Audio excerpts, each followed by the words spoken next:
দেখুন, আমরা আজকে এখানে উপস্থিত হয়েছি মূলত হচ্ছে আমাদের জলবায়ু ট্রাস্ট ফান্ডের উদ্যোগে উপকূলের যে সুবিধাবঞ্চিত মানুষ তাদের জন্য সুপেয় পানির ব্যবস্থা করার জন্য এই রেইন ওয়াটার হারভেস্টিং যে আমাদের প্রজেক্ট আছে তার আন্ডারে এই ট্যাঙ্কিগুলো বিতরণ করার জন্য। এখানে বিভিন্ন জটিলতার কারণে একটু দেরি হয়েছে বিতরণ করতে। আমরা চেষ্টা করব যে ট্যাঙ্কিগুলো বরাদ্দ করা হয়েছে আমাদের প্রায় রামপালে এখন ৮২টা মতো, মানে ৩টা উপজেলাতে এটা আগে যে প্রকল্প পাঠানো হয়েছিল তার আলোকে এটা বিতরণ করা হচ্ছে। তো এটা প্রথম ধাপে আমরা এটা দিচ্ছি। আর পাশাপাশি আমরা আবার উদ্যোগও নিচ্ছি যে কিভাবে আমরা এই 10টা ইউনিয়নে যারা আছে এখানে সবাইকে এই প্রকল্পের আওতায় আনা যায়, বা যারা দরিদ্র মানুষ তারা যেন ন্যূনতম তাদের সুপেয় পানির তারা ব্যবস্থা করতে পারে, সেই জন্য আরও ট্যাঙ্কির আমরা প্রজেক্ট নিচ্ছি।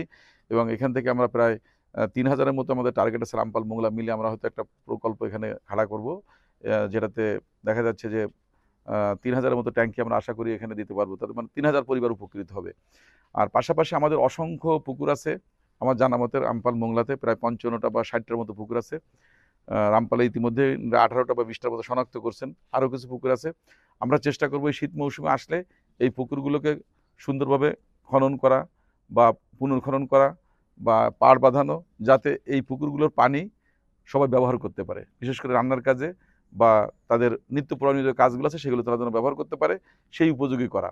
এখানে কোনো মাছ চাষ হবে না, এখানে কোনো রকম কোনো কমার্শিয়াল কোনো অ্যাক্টিভিটিস থাকবে না, সেইভাবে করব যাতে এই পুকুরগুলো এই জনপদের সাধারণ মানুষ তাদের নিত্য প্রয়োজনীয় পানীয় জলের যে চাহিদাটা আছে সেটা তারা মেটাতে পারে। তো সেই লক্ষ্যে আমরা কাজ করব। আর দ্বিতীয়ত যেটা, সেটা হচ্ছে যে আমাদের উপকূলের লবণাক্ততা বৃদ্ধি পাচ্ছে, এখানে টিউবওয়েলও কাজ করছে না, সুতরাং মানুষকে সচেতন করতে হবে, তাদেরকেও চেষ্টা করতে হবে সচেতন করার জন্য, যেন ওই পুকুরগুলো তারা নিজেদের উদ্যোগে তাদের স্বার্থে যেন তারা যেন মানে মেনটেন করে বা রক্ষণাবেক্ষণ করে, এবং পানীয় জল যেন কোনোভাবে যেন দূষিত না হয় বা ইয়ে না হয়, সেগুলো যেন আমরা কাজ করব। তো আপনাদের মাধ্যমে আমরা জানাতে চাই যে আসলে আমাদের বর্তমান সরকার উপকূলের সাধারণ মানুষের প্রতি অত্যন্ত আন্তরিক এবং অনেকগুলো প্রকল্প আমরা নিয়েছি, আগামীতে আপনারা সেগুলো দেখতে পাবেন। পাশাপাশি এখানে বিভিন্ন ধরনের এনজিও আছে, আইএনজিও আছে, তারাও কাজ করছে আমাদের সঙ্গে এই পানীয় জলের চাহিদা মেটানোর জন্য। আর যেহেতু আমি জলবায়ু পরিবর্তন মন্ত্রণালয়ের একটা শাখায় কাজ করছি, এখানে পরিবেশ বন জলবায়ু পরিবর্তন মন্ত্রণালয় আমাদের, তো জলবায়ু পরিবর্তনের আমাদের অসংখ্য এনজিও আছে যারা এই উপকূলের সাধারণ মানুষের কাজ করছে।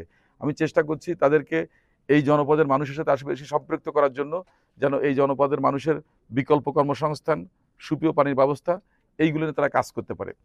আমাদের প্রতিনিয়ত প্রজেক্ট আসতেছে, আমরা আশা করব যে তাদেরকে আমরা সহযোগিতা করে এইগুলোকে সুন্দরভাবে সম্পন্ন করার জন্য। অতীতে যে দুর্নীতি হয়েছে বা অনিয়ম হয়েছে সেগুলো যেন না হয়, সাধারণ মানুষ যেন প্রত্যেকটা পদক্ষেপের সুফল পায়, সেটাকে টার্গেট আমরা কাজ করছি। তো আপনারা সবাই সহযোগিতা করবেন ইনশাল্লাহ। আমরা এইগুলো আজকে বিতরণ করছি এখানে পেড়িখালির জন্য, তারপর আমাদের ভোজপতি ইউনিয়ন আছে, মল্লিকবেড় আছে, সবগুলো আমরা ধারাবাহিকভাবে আগামী 1 সপ্তাহের ভিতরে আমরা আশা করছি আমাদের এই কাজটা আমরা শেষ করতে পারবো ইনশাল্লাহ। ধন্যবাদ।